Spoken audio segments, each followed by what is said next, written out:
आदर्श रामलीला समिति की पत्रकार वार्ता में समिति के अध्यक्ष हरिओम नागपाल ने बताया कि श्री आदर्श रामलीला जो विभाजन से पूर्व रसीदपुर जिला झंग में हमारे पूर्वजों ने आने वाली पीढ़ियों को नशे और गलत संगत से दूर रहने और युवाओं में अच्छे संस्कार और संस्कृति का निर्माण हो, इसलिए नाटक का मंचन शुरू किया था। नाटक के साथ रासलीला होने लगी और फिर सभी की राय से भगवान श्री राम की लीला का मंचन शुरू हुआ। विभाजन के बाद भले ही झंग समाज अपना सब कुछ वही छोड़ आया, पर यह संस्कारी रूपी पौधा अपने साथ लेकर आया, जिसका निर्वाह पीढ़ी दर पीढ़ी चला आ रहा है। और अब वह पौधा श्री आदर्श रामलीला समिति हनुमान नगर शिवाजी मार्ग नंबर 1 पर एक विशाल वृक्ष का रूप ले चुका है। उन्होंने बताया कि इस रामलीला में हिंदुस्तान के कोने कोने से समाज के लोग आकर अपनी कला का प्रदर्शन करते हैं। श्री आदर्श रामलीला मंचन प्रतिवर्ष होली महोत्सव के अवसर पर किया जाता है। इसी क्रम में इस वर्ष 24 फरवरी को रंग उत्सव दोपहर 12 से घरों एवं दुकानों पर श्री राम जी का रंग डालकर राम भक्तों को रामलीला में आने का आमंत्रण देंगे। 26 फरवरी को माता की चौकी रात्रि 9 से हनुमान मंदिर हनुमान नगर में आयोजन होगा। 27 फरवरी को श्री राम जन्म के साथ लीला प्रारंभ होगी। 28 फरवरी को धनुष यज्ञ सीता स्वयंवर, 1 मार्च को श्री राम वनवास, 2 मार्च को केवट संवाद, 3 मार्च को श्री भरत मिलाप,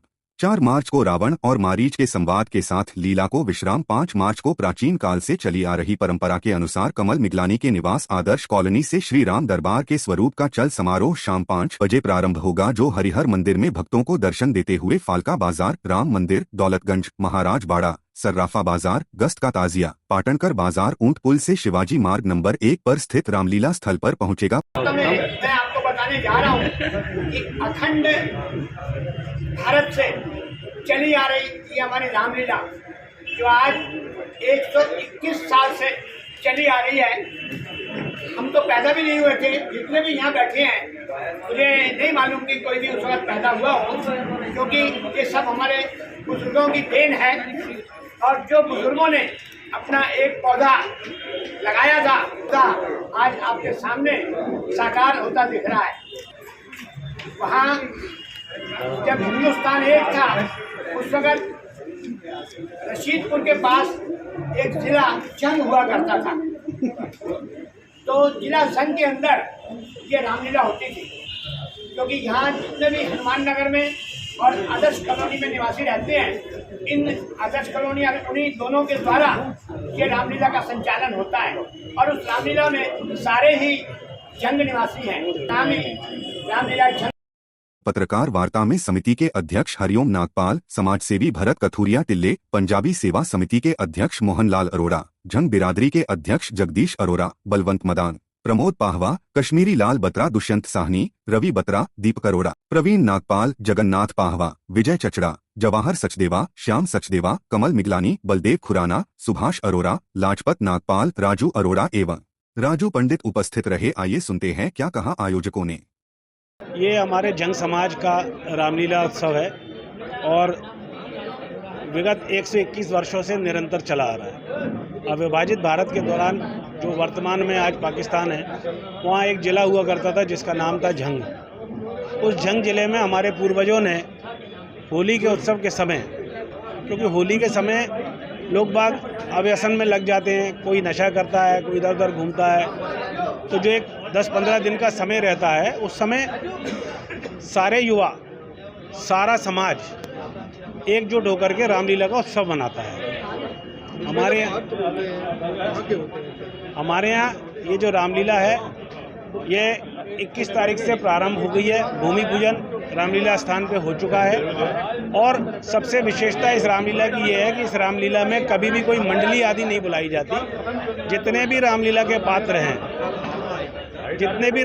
पात्र हैं सभी स्वयं समाज के लोग होते हैं, वही उसका मंचन करते हैं और उसका कोई मानदेय किसी को नहीं दिया जाता। इसमें जो भी पात्र हैं हमारे यहाँ पूरे हिंदुस्तान भर से, हमारे जितने भी राज्य हैं, सभी जगह जो भी हमारे जंग समाज के लोग बाग हैं वह स्वयं आते हैं यहाँ। और एक सबसे अच्छी बात है कि यह पर्व दीपावली उत्सव, जैसे आप बाकी समाजों में दीपावली के समय बच्चे कहीं भी बाहर हों, दामाद कहीं बाहर हो, बहुएँ कहीं बाहर हों, वह सब के सब इस समय जंग समाज के जितने भी लोग हैं सब यहाँ आते हैं, ये हनुमान नगर में आदर्श कॉलोनी में। और एक विशेष चीज़ और है, ये जो स्थान है ये मन्नतों का स्थान है।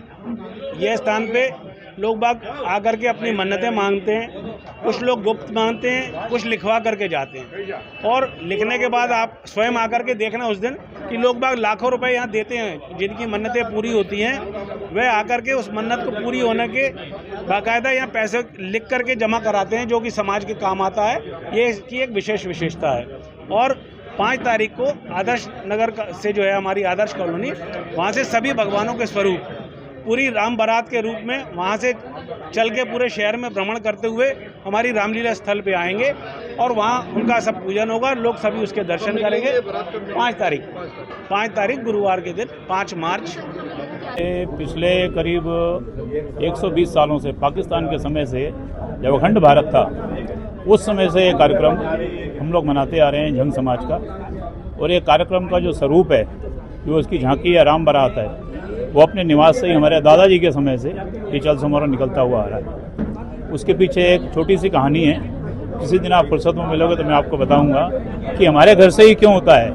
हमारे दादाजी को भगवान श्री राम जी के दर्शन हुए थे, जो भी चल समारोह कहीं और से निकलता था। उसके बाद हमारे दादाजी को वहाँ जाना था, वो सेवा करते थे वहाँ पे। तो एक दिन जाने लगे तो मल्ला ने बोला कि भगत जी के नाम से फेमस थे हमारे दादाजी पाकिस्तान में, कि आज वहाँ पे आंधी तूफान है, आज आप मत जाइए। तो उन्होंने बोला नहीं मैं तो जाऊँगा साहब, लेकिन मल्ला ने उनको हाथ जोड़ के मना कर दिया। तो वापस वो अपने घर आ गए, लेकिन उनकी रात आंखों में बीती साहब। सुबह फिर दूसरे दिन वो जाने के लिए जब तैयार हुए तो मल्ला ने हाथ जोड़ के उनको बोला भगत जी मैं आज आपको ले जाऊँगा। जब वो मल्ला उनको लेके गया तो बारात की पूरी तैयारियाँ थी। तो उन्होंने वहाँ के जाके सबसे अध्यक्ष थे उनसे जाके पूछा कि ये आज क्यों निकला। बोले कल इतनी आंधी तूफान थी, वो कैंसिल हो गया। तो दादाजी की आंखों में आंसू आ गए। वो ये बोले कि भगवान ने मेरे लिए अपना एक दिन आगे कर लिया। तो वहाँ के जो अध्यक्ष थे उनको उन्होंने निवेदन किया कि ये जो कार्यक्रम है इस बार से हमारे घर से हो। तो जब से इतने सालों से अपने घर से चला रहा है। धन्यवाद।